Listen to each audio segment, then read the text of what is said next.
নমস্কার বন্ধুরা, শ্রাবণী রান্নাঘরে আপনাদের সবাইকে স্বাগত জানিয়ে আমি আবারও একটা রান্নার ভিডিও নিয়ে আপনাদের সামনে চলে এসেছি। আজকের আমি আপনাদের পটলের একটা নিরামিষ পদ রান্না করে দেখাবো। আশা করি এই ভিডিওটা আপনাদের ভালো লাগবে, তার জন্য কিন্তু পুরো ভিডিওটা আপনাদের দেখতে হবে। আর চলুন আমি এই পটলের নিরামিষ রান্নাটা কিভাবে বানাই সেটা আপনারা একবার দেখে নিন। প্রথমে আমি পটলগুলো এখানে খোসাগুলো ভালোভাবে ছাড়িয়ে নিয়েছি। ছাড়িয়ে নিয়ে পটলটাকে মাঝখান থেকে এইভাবে চেলা করে রেখে দিয়েছি। এবারে পটলটার আমি প্রথমে এখানে আন্দাজ মতো একটু নুন মাখাবো, আর দেব এর মধ্যে অল্প একটু হলুদ গুঁড়ো, আর আমি দেব অল্প সামান্য একটু লঙ্কা গুঁড়ো, আর দেব 1 চামচ মতো সর্ষের তেল। এটা আমি খুব ভালোভাবে আগে পটলে মাখিয়ে নেব। পটলের মধ্যে আমি মশলাগুলো খুব ভালোভাবে মাখিয়ে এখানে রেখে দিয়েছি, আর অন্যদিকে গ্যাসটা অন করে একটা কড়া বসিয়ে দিয়েছি। এইবারে আমি এর মধ্যে দেব সর্ষের তেল। এখানে আমার রান্নায় একটু তেলটা বেশি লাগবে, আমি এখানে 6 চামচ মতো সর্ষের তেল দেব। এবারে তেলটাকে আমার প্রথমে একটু গরম হতে দিতে হবে। তেলটা আমার ভালোভাবে গরম হয়ে গেছে। এবারে আমি এই তেলের মধ্যে যে মশলা মাখানো পটলগুলো এখানে রেখেছি সেটা আমি একটা একটা করে তেলের মধ্যে দিয়ে দেব। দিয়ে এই পটলগুলোকে আমাকে একটু লাল করে ভেজে নিতে হবে। প্রথমে পটলগুলো আমার এখানে লাল করে ভাজা হয়ে গেছে। এবারে পটলগুলো আমি তুলে রেখে দেব।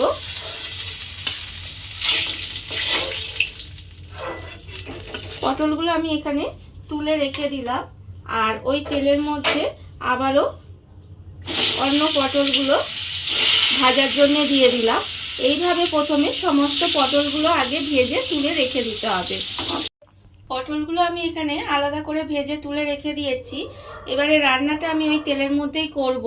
প্রথমে আমি এর মধ্যে দিয়ে দেব অল্প সামান্য একটু কালো জিরে ফোড়ন দেব, আর দেব 2টো কাঁচা লঙ্কা এর মধ্যে আমি দিয়ে দিলাম। দিয়ে একটু জাস্ট নাড়াচাড়া করে নেব। এইবারে আমি এর মধ্যে দেব, এখানে আমি 1 চামচ পোস্ত বাটা আর 1 চামচ সাদা সর্ষে বাটা দিয়ে একসঙ্গে, আর 2টো কাঁচা লঙ্কা একসঙ্গে মিশিয়ে বেটে রেখেছি, সেটা আমি এর মধ্যে প্রথমে দিয়ে দেব।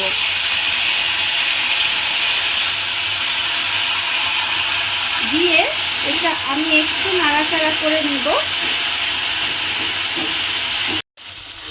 সর্ষে পোস্ত আর কাঁচা লঙ্কা বাটাটা দিয়ে তেলের মধ্যে একটু নেড়ে নিয়েছি। এইবারে আমি এর মধ্যে দিয়ে দেব কাজু বাদাম বাটা। এখানে আমি 5টা কাজু বাদাম বেটে রেখেছি, সেই কাজু বাদাম বাটাটা আমি এর মধ্যে দিয়ে দিলাম। দিয়ে আবারও কিন্তু এটাকে একটু কষিয়ে নেব। এবারে আমি এর মধ্যে দিয়ে দেব নুন। এখানে আন্দাজ মতো নুন দেব, আর দেব আমি চিনি, অল্প সামান্য একটু চিনি দিলাম।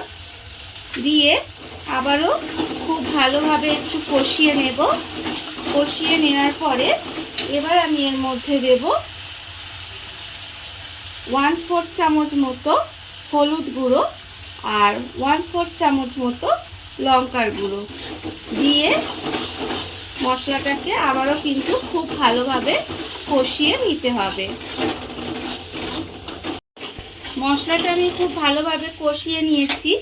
এইবারে এর মধ্যে আমি দিয়ে দেব টক দই। এখানে 2 চামচ মতো টক দই ফেটিয়ে রেখেছি, সেই ফেটানো টক দইটা আমি এর মধ্যে দিয়ে দিলাম।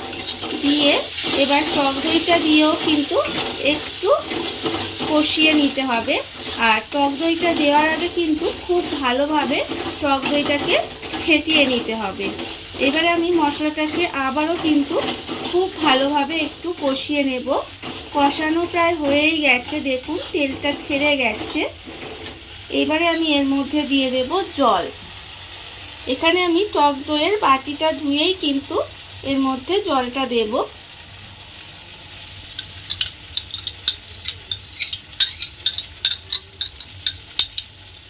এখানে অনেকটা টক দই লেগেছিল, তাই সেই বাটি ধোয়া জলটাই কিন্তু আমি এর মধ্যে দিয়ে দিলাম।